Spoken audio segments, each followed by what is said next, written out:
আমরা বিচারপতি খায়রুল হক, যিনি আমরা মনে করি নির্বাচন ব্যবস্থাকে ধ্বংস করার জন্য মূল হোতা,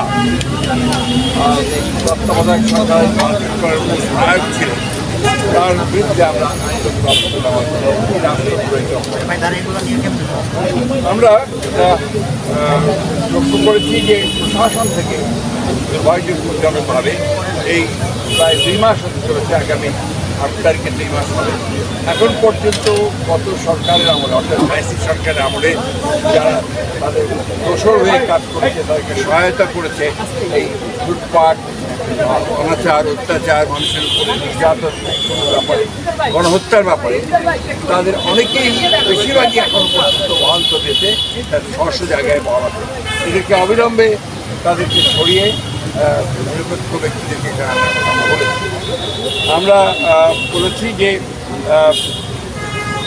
আপনার জেলা প্রশাসকের ব্যাপারে আপনারা হয়তো দেখেছেন, পত্রপত্রিকা লেখালেখি হয়েছে যে 59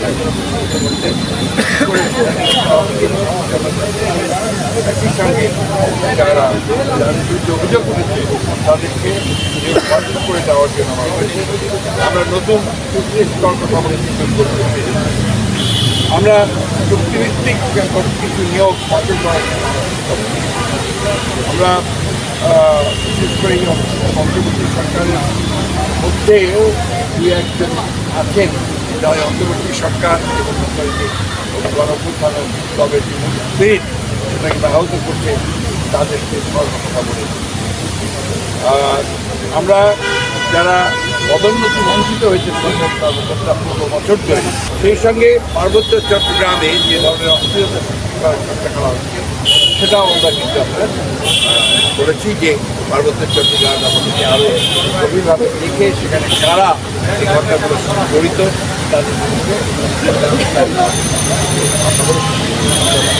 আরেকটি কথা আমি বলি যে আপনার গুমখুনের সঙ্গে যারা জড়িত তারা এখনও বড়চর বাইরে, তাদেরকে খুব কম, একমাত্র জিয়াউল হাসান ছাড়া কাউকে আমরা মনে করি যে অবিলম্বে অবিলম্বে করে তাদেরকে গ্রেপ্তার করা হোক, তাদের মুক্তি হোক।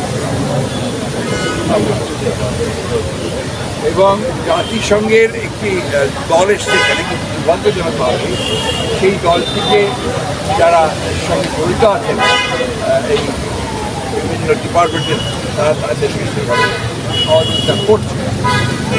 দ্বিতীয়ত হচ্ছে যে আপনার সম্প্রতি দুর্গাপূজাকে কেন্দ্র করে, সহযোগিতাকে কেন্দ্র করে আপনারা লক্ষ্য করেছেন যে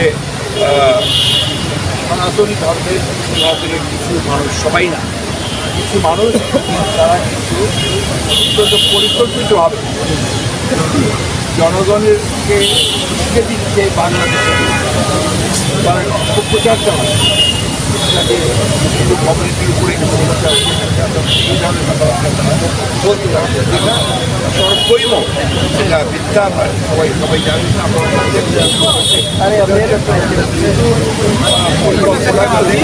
বাংলাদেশে নির্যাতন করা হচ্ছে, কথাগুলো আমরা তাদেরকে অত্যন্ত গুরুত্ব সহকারে বিবেচনার জন্য করেছি, তার বিরুদ্ধে প্রয়োজনীয় ব্যবস্থা গ্রহণ করা মাননীয় মহাসচিব যেটা বলেছেন, যেটা আমাদের 1 নম্বর প্রায়োরিটি।